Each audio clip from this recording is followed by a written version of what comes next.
Assalamualaikum warahmatullahi wabarakatuh. Apa kabar teman-teman semua? Semoga kita semua disehatkan dan dibahagiakan selalu oleh Allah Subhanahu wa Ta'ala. Amin. Untuk kalian yang baru pertama kali ke channel ini, perkenalkan, nama saya Yas Faisa. Di sini saya banyak membagikan tutorial tentang komputer, kemudian juga handphone, Microsoft Excel, kemudian juga desain dan apapun yang berhubungan dengan gaya hidup minimalis, saya suka membahasnya di sini. Jadi untuk teman-teman semua yang berkenan dengan konten-konten yang saya bagikan, silahkan di-subscribe supaya teman-teman tidak ketinggalan konten-konten saya yang selanjutnya.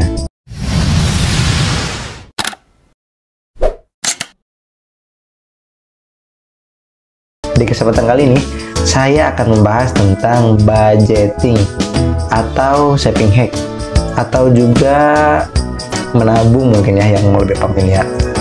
Ya, menabung. Aduh Yas, gimana mau nabung? Gaji aja pas-pasan, belum untuk kasih orang tua, belum kosan, belum kopi, belum rokok, belum ini, belum itu. Aduh, gimana mau nabung? Menurut saya, besar ataupun kecil penghasilan itu sama saja, tergantung bagaimana cara kita mengelolanya. Jadi begini,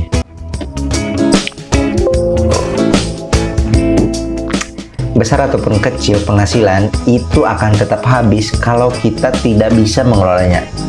Dan besar ataupun kecil penghasilan itu akan tetap bisa kita tabung kalau kita bisa mengelolanya. Menurut saya sih seperti itu. Dan di sini saya sangat senang sekali karena di sini itu kita membahas tentang budgeting, dimana di sini itu adalah pengontrolan diri kita itu terhadap uang yang kita miliki. Dan biasanya untuk yang kita yang gajinya masih kecil itu biasanya pesimis duluan kalau sudah membahas tentang menabung. Yang pertama adalah memotong pengeluaran. Kenapa itu yang pertama? Ya, kita harus sadar diri lah. Toh pemasukan kita juga masih kecil kan? Jadi pengeluaran juga harus kecil.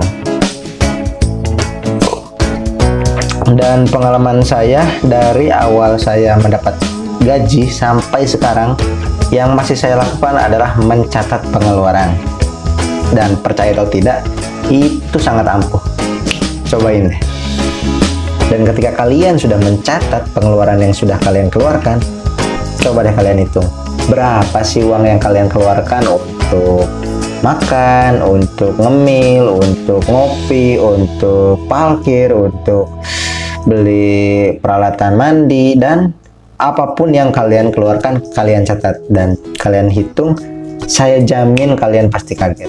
Dan sedikit tips untuk kalian yang masih ngontrak atau ngekos dan yang belum punya gas, coba deh kalian beli kompor lapangan yang sebesar ini nih, yang suka orang-orang bawa naik gunung itu loh, yang gambarnya itu seperti ini nih. Nah, coba deh kalian beli itu. Kemudian juga gasnya itu kalian bisa beli di Alfamart sekitar 20 ribuan lah.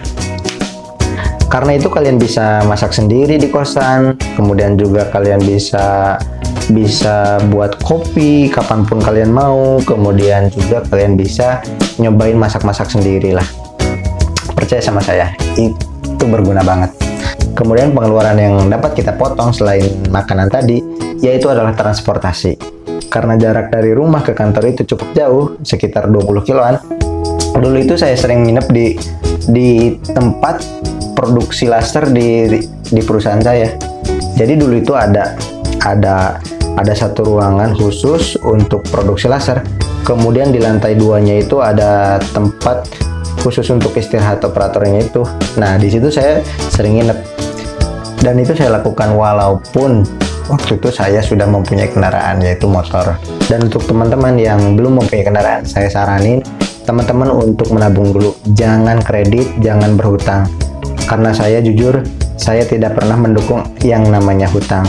Apapun alasannya, apapun caranya, saya tidak pernah mendukung. Dan alhamdulillah sampai sekarang ini saya tidak punya hutang kepada siapapun. Makanya saya mengajak kepada teman-teman semua untuk sebisa mungkin kita hindari hutang. Dan untuk teman-teman yang butuh dengan kendaraan, misalkan motor, tabung dulu sampai duitnya ada, kemudian kalian cari sesuai kemampuannya kalian. Ingat ya, kemampuan budget kalian. Kalau duitnya belum ada gimana bang? Ya jangan beli, naik angkot lah. naik elap. Ya kita sadar diri lah. Toh penghasilan kita juga masih kecil, pemasukan kita masih kecil. Di sini kan kita mau memangkas pengeluaran kita. Nah, untuk pengeluaran di sini kalian bisa sesuaikan dengan kondisi kalian masing-masing. Karena setiap kondisi orang itu berbeda-beda. Kalian bisa tulis di kolom komentar apa saja sih yang bisa kalian pangkas dari pengeluarannya kalian. Nah, setelah kita bahas pengeluaran ini, kemudian kita ke tips selanjutnya, yaitu pemasukan. Dan kalian jangan pernah berpikir kalian itu bisa menabung, beli rumah, beli mobil, kemudian investasi, kemudian juga menikah dengan hasil uang kalian sendiri kalau kalian masih bergantung pada satu penghasilan, yaitu gaji kalian yang masih pas-pasan tadi. Jadi kalian itu harus mempunyai kegiatan yang menghasilkan di luar pekerjaan kalian. Jadi misalkan kalian bekerja reguler dari jam 7 pagi sampai jam 5 sore. Nah, di sisa jam ini kita bisa melakukan kegiatan yang menghasilkan. Contoh kalau saya dulu, saya membuat vektor kartun, kemudian juga gift moment, jualan pulsa, kemudian jual beli handphone second saya juga pernah. Jadi intinya jangan hanya berharap pada satu penghasilan saja. Nah, setelah pemasukan dan pengeluaran kita bahas, sekarang kita masuk ke cara menabungnya. Tips menabungnya adalah setting goal, tentukan tujuan. Kalian itu menabung itu untuk apa? Tulis. Menurut pengalaman saya, ketika tabungan itu tidak ada tujuannya, tabungan itu akan berpeluang besar saya pakai. Kenapa? Karena kita sendiri tidak tahu uang itu kita gunakan untuk apa, kita kumpulkan untuk apa. Jadi secara psikologinya itu kemungkinan begini ya. Misalnya, ketika kita ingin melamar wanita yang ingin kita cintai, kemudian kita menabung untuk melamarnya, dan kemudian kita menabung,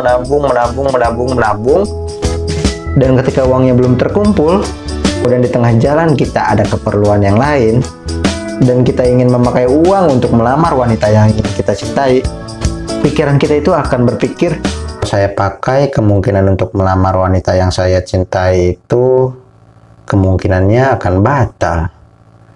Nah, jadi uangnya itu kita tidak akan pakai.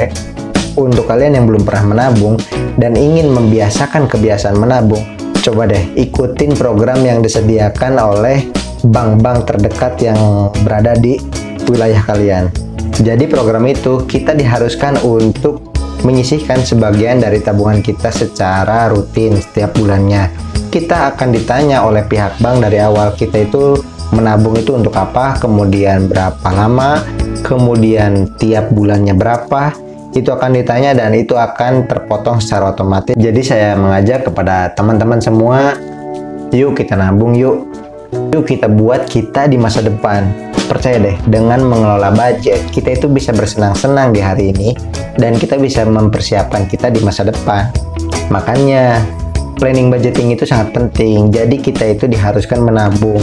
Kita itu menabung itu untuk apa? Untuk dana pensiun, kemudian juga dana darurat kalau terjadi apa-apa, amit-amit ya. Kemudian juga dana pendidikan untuk anak kita untuk beli rumah. Jadi intinya itu kita menabung itu untuk diri kita sendiri, tapi kita di masa depan gitu loh. Jadi kita itu menahan kesenangan kita itu hari ini untuk kesenangan kita di masa depan. Nah, semoga yang saya sampaikan tadi itu bisa memotivasi teman-teman. Yang ingin saya sampaikan adalah bahwa dengan gaji yang kecil pun kita itu tetap bisa menabung kalau kita bisa mengelolanya. Nah, itu dia tips dari saya. Semoga bermanfaat dan berguna untuk teman-teman semua. Dan jika dirasa video ini bermanfaat dan berguna bagi teman-teman semua, silahkan di-share dan silahkan klik subscribe supaya teman-teman tidak ketinggalan konten-konten saya yang selanjutnya. Oke, sekian dari saya. Terima kasih. Bye.